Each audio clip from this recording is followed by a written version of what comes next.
नमस्कार विद्यार्थी मित्र हो, इयत्ता 10वी विषय गणित भाग 1 प्रकरण 4 अर्थनियोजन यामधील आपण आजच्या व्हिडिओमध्ये सराव संच 4.2 मधील उदाहरणांचा अभ्यास करणार आहोत.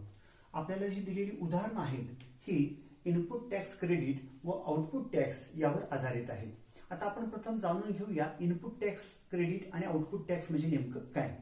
तर जेव्हा वस्तू खरेदी केल्या जातात, वस्तू खरेदी करत असताना व्यापारी जो टॅक्स किंवा जो जीएसटी भरतात त्याला इनपुट टॅक्स क्रेडिट असं म्हणतात.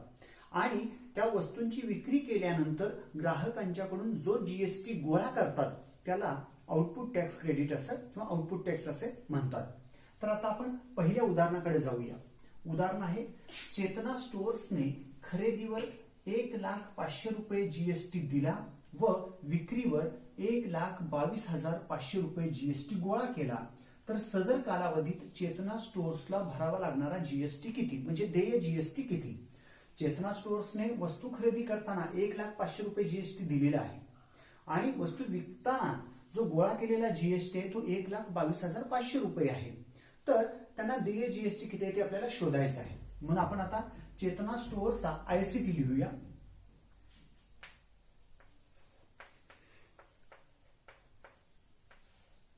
चेतना स्टोअर्स चा इनपुट टॅक्स किंवा इनपुट टॅक्स क्रेडिट असं देखील त्याला संबोधतात. इनपुट टॅक्स क्रेडिट बरोबर तो आहे 1,05,000 रुपये. इनपुट टॅक्स याचा अर्थ खरेदी करताना भरलेला. आणि आउटपुट टॅक्स, चेतना स्टोअर्सचा आउटपुट टॅक्स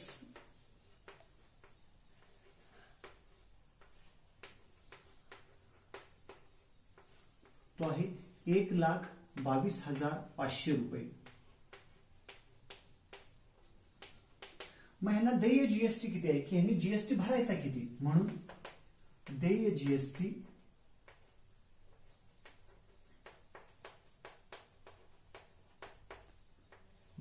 जीएसटी बरोबर आउटपुट टॅक्स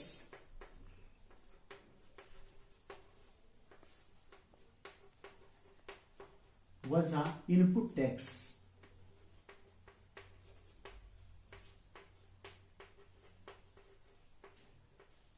आता आउटपुट टॅक्स आहे 1,22,500 रुपये व इनपुट टॅक्स आहे 1,05,000 रुपये. पण याची जर वजाबाकी केली तर ती वजाबाकी येईल 22,000 रुपये. याचा अर्थ चेतना स्टोअर्सचा देय जीएसटी जो आहे तो आहे 22,000 रुपये. आता अशाच प्रकारचं दुसरं उदाहरण आहे, त्याच्याकडे आपण जाऊया. नजमा यांनी खरेदीवर 12,500 रुपये एकूण जीएसटी दिला व विक्रीवर 14,750 रुपये जीएसटी गोळा केला. तर त्यांना किती आयटीसी मिळेल व त्यांचा देय जीएसटी किती. आयटीसी याचा अर्थ इनपुट टॅक्स क्रेडिट आपण ज्याला म्हणतो, जे खरेदीवर आहे ते किती असेल आणि देय जीएसटी किती. आताच उदाहरण आहे. आता डायरेक्ट आपण त्यांचा इनपुट टॅक्स क्रेडिट लिहू शकतो जो त्यांनी खरेदीवर दिलेला आहे.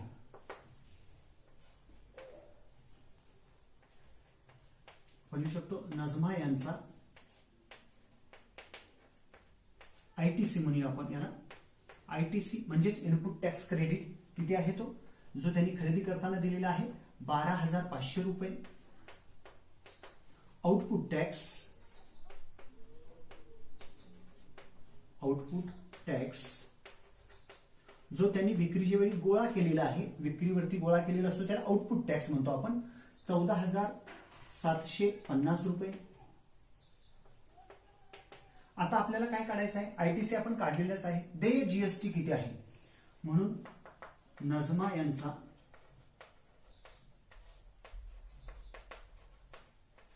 देय जीएसटी बरोबर आउटपुट टॅक्स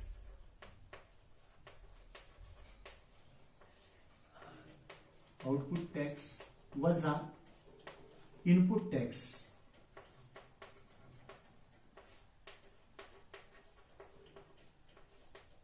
आउटपुट टॅक्स आहे 14,750 वजा इनपुट टॅक्स आहे 12,500, यांची आपल्याला वजाबाकी करावी लागेल. 14,750 वजा 12,500 याचा अर्थ 2,250 रुपये. 2,250 रुपये याचा अर्थ नजमा यांचा देय जीएसटी आहे 2,250 रुपये. आता आपण तिसऱ्या उदाहरणाकडे येऊया. अमीर एंटरप्राइजने चॉकलेट सॉसच्या बाटल्या खरेदी करताना 3,800 रुपये जीएसटी भरला आणि त्या अकबरी ब्रदर्सना विकताना 4,100 रुपये जीएसटी गोळा केला. मयंक फूड कॉर्नरने अकबरी ब्रदर्स कडून त्या बाटल्या 4,500 रुपये जीएसटी देऊन विकत घेतल्या, तर प्रत्येक व्यवहारात देय जीएसटी किती, तसेच प्रत्येकाचा सीजीएसटी व एसजीएसटी किती. आपल्याला या उदाहरणामध्ये साधारणपणे 2 व्यवहार झालेले दिसतात. ते म्हणजे अमीर एंटरप्राइज, अकबरी ब्रदर्स, आणि दुसरा व्यवहार जो आहे तो अकबरी ब्रदर्स आणि मयंक फूड यांच्यामध्ये झालेला आहे.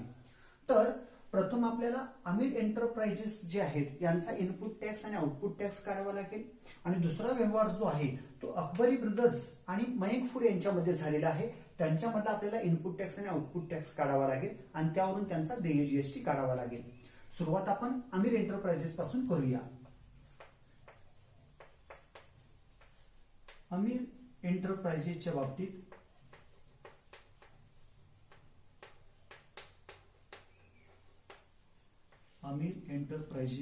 बाबतीत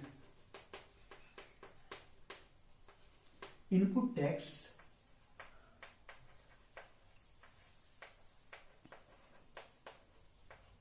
बरोबर त्यांनी खरेदी करताना किती भरलेला आहे, तर 3,800 रुपये दिलेला आहे.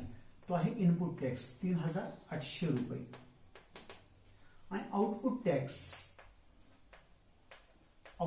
टॅक्स याचा अर्थ विक्री करताना गोळा केलेला आहे. किती विक्री करताना जीएसटी गोळा केलाय त्यांनी, तर 4,100 रुपये.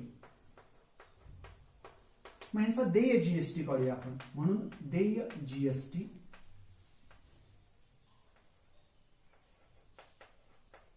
बरोबर आउटपुट टॅक्स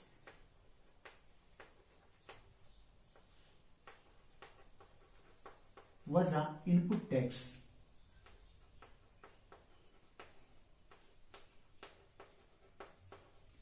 आउटपुट टॅक्स आहे 4,100 रुपये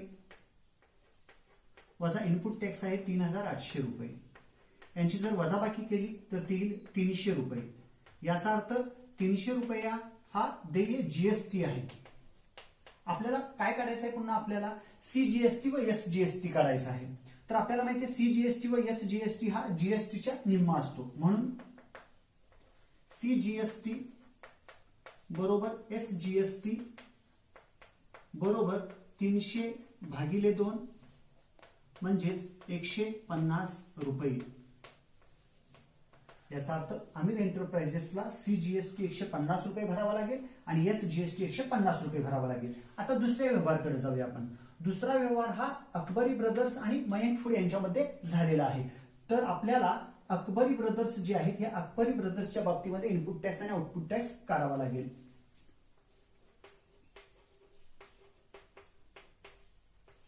अकबरी ब्रदर्सच्या बाबतीत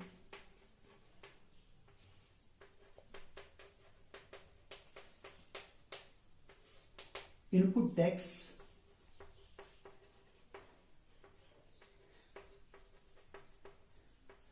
आता इनपुट टॅक्स याचा अर्थ अकबरी ब्रदर्सने त्या कुणाला विकल्या होत्या, तर अमीर एंटरप्राइजेसला विकल्या होत्या. म्हणजेच यांचा जो इनपुट टॅक्स असेल तो असेल 4,100 रुपये.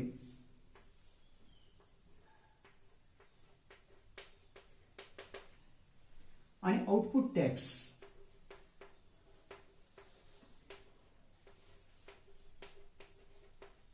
यांनी त्या कुणाला विकलेल्या आहेत, बॉटल सॉसच्या, तर मयंक फूडला विकलेले आहेत. किती रुपयाला विकलेले आहेत, तर 4,500 रुपये.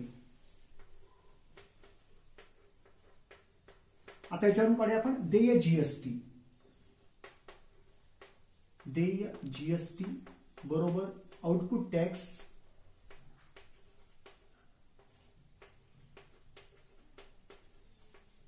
वजा इनपुट टॅक्स.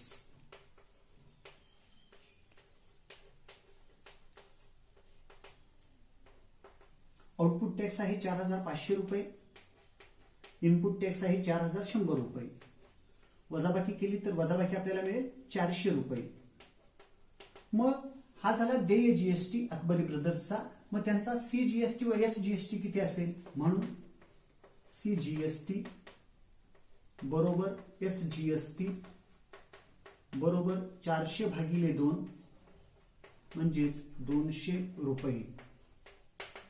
तर आपण इथं दोन व्यवहार काढले, अमर एंटरप्राइजेस आणि अकबरी ब्रदर्स. आता अकबरी ब्रदर्सनी त्या बॉटल्स ज्या आहेत त्या मयंक फूडला विकलेल्या आहेत, मात्र मयंक फूडने त्या खरेदी केल्यानंतर कुणाला विकलेले आहेत हा व्यवहार आपल्याला माहित नाही. म्हणजेच आपल्याला उदाहरण जे आहे त्याच्यामध्ये अमीर एंटरप्राइजेस आणि अकबरी ब्रदर्स यांच्यामधील जीएसटी, सीजीएसटी व एसजीएसटी काढायचा होता. तर आजच्या आपण व्हिडिओमध्ये सराव संच 4.2 मधील पहिल्या 3 उदाहरणांचा अभ्यास केलेला आहे.